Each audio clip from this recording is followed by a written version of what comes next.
Friday. Oh, thank God. And God bless the United States of America. Is it Friday already? Hey, this is great, man. Thank God it's Friday! Looks like we made it. All right. Thank you, kids. Thank you, Barrett Manilow. And thank you for joining us on this Friday edition of the Jerry Doyle Show. JD here, your 6'3" ATM of information, loaded up, ready to be accessed.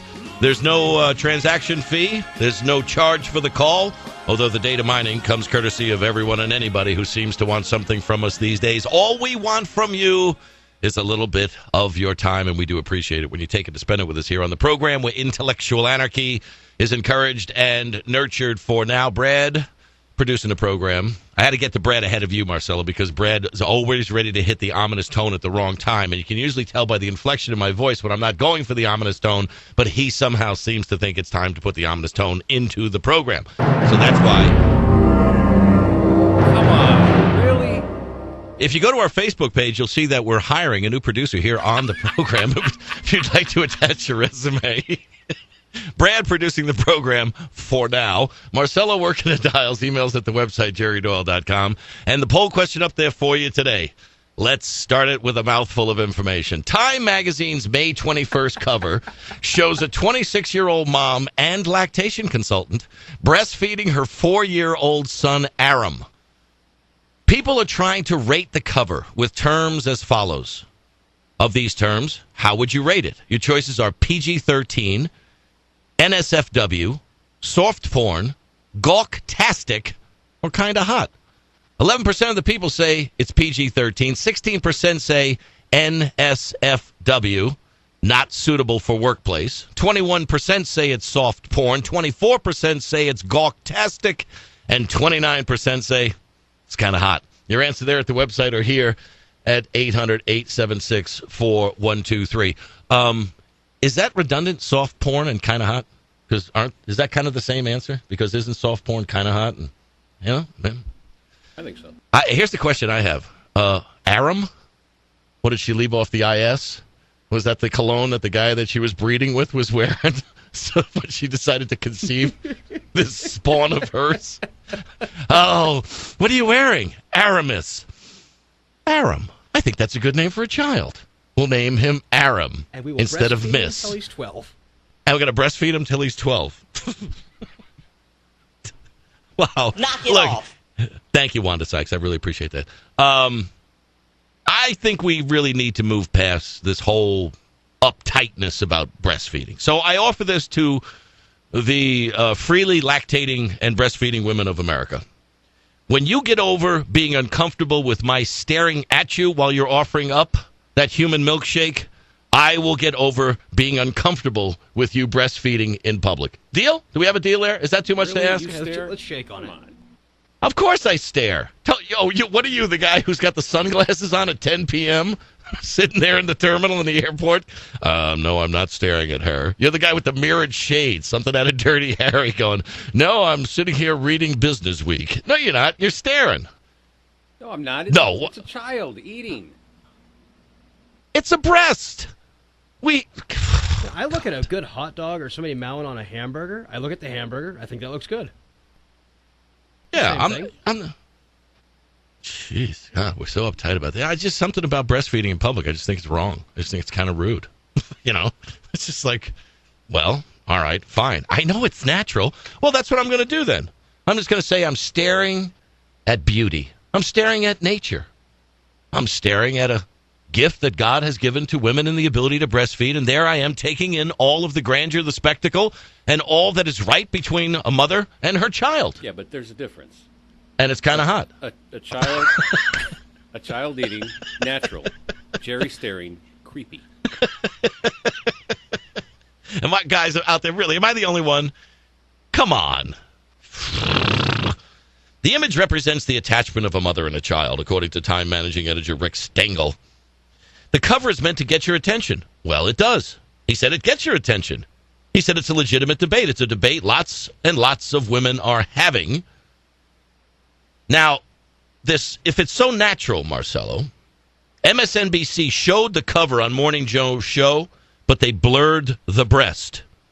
ABC's The View showed the cover, but they put a black dot over part of the child's mouth. But wait. That's like a 96 that's like bleeping the Osbournes. A 96-month-old on a young, firm woman is not breastfeeding. Sorry. Why did you bring up young and firm? Because it is kind of hot. That's what you're telling me right there. You see, the picture has like a model-like woman, no milk stored up there, obviously, and that's not breastfeeding. Plus, the kid's like 96 months. That's not. Sorry, 96 months. 96. Now, if they were really provocative at Time Magazine, instead of having the headline, "Are you mom enough?" I would have put a mustache on the kid and said, "Got milk?" Right? I mean, that would have got my attention a lot more than "Are you mom enough?" What is that, a takeoff of the song by the Fabulous Thunderbirds? Are you tough enough? The mom on the provocative May 21st cover is 26-year-old Jamie Lynn Grumet of Los Angeles, a lactation consultant. That's funny, so am I. Breastfeeding advocate and mother of two who blogs at I Am Not the Babysitter. The child at her breast is her son Aram, who turned 4 in June. She said, "I don't consider breastfeeding immodest at all," she told Time Magazine. "I'm not shy about doing it in public, and I'm not shy about staring at you doing it in public, Miss I Am Not the Babysitter." She says, "There are people who tell me they're going to call social services on me and that it's child molestation," adding that her mother breastfed her until she was 6 years old. But people, she said, have to realize that this is biologically normal. It's not socially normal. The more people see it, the more normal it will become in our culture, and that's what she's hoping. I want people to see it. Well, we can wait for laws. We can wait for Congress to weigh in on this one. We wait for them to come and say, "We believe that women should be allowed to breastfeed in public until the age of 2. What's an appropriate age to breastfeed anyway? Is there a cutoff for that? I think 55 might be the upper regions. I think teeth. Well, I'm not necessarily talking about your mom, but hey, if it's that natural, then why deny me my birthright? Which is what happened to me in the orphanage when I was fed with some plastic bottle, which is why I'm still searching for the perfect set of breasts. Knock it off. Thank you, Wanda Sykes. No, right? But you know what? This is really a bigger issue than breastfeeding. You know what this really is? This is about parenting. Because parenting can be categorized in 2 separate classifications: conventional parenting and attachment parenting. And what do we see today with these kids who live at home until they're 39 years old, that are still on their parents' insurance until they're 26, where their mothers negotiate their salary and their pay packages, where they pick out the clothes that kids are going to wear when they go to work for a job interview? It's all about attachment parenting, parents who can't let go.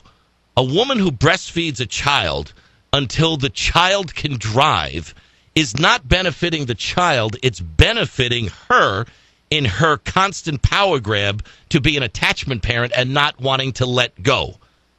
It doesn't do the kids any good. Now, I'm not coming at this from a medical standpoint. I'm looking at it from a societal standpoint. We are raising the biggest generation of breastfeeding wimps and detachment-phobic kids that are afraid to go out into the world and have someone tell them no, where we're trying to protect them from everything and anything, the harshness of reality. You're someone special. You're like a snowflake. Yeah, well, guess what? In the summertime in Vegas, when it's 112 degrees, what is a snowflake? Water. And what does water do? Evaporate. And that's what we're doing with spines in kids these days. We're giving them spinectomies. Is there a term for that, Cole? Spinectomies?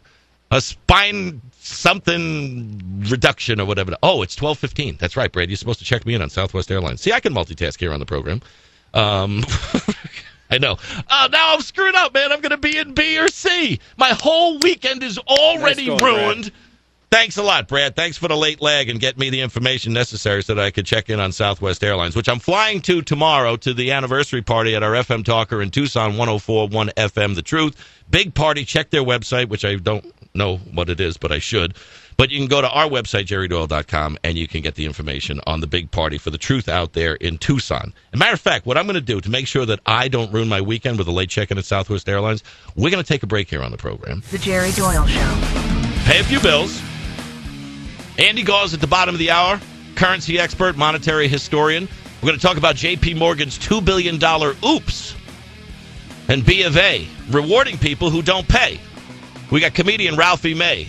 He's in Vegas this weekend doing his stand-up routine. He's going to be with us on the show.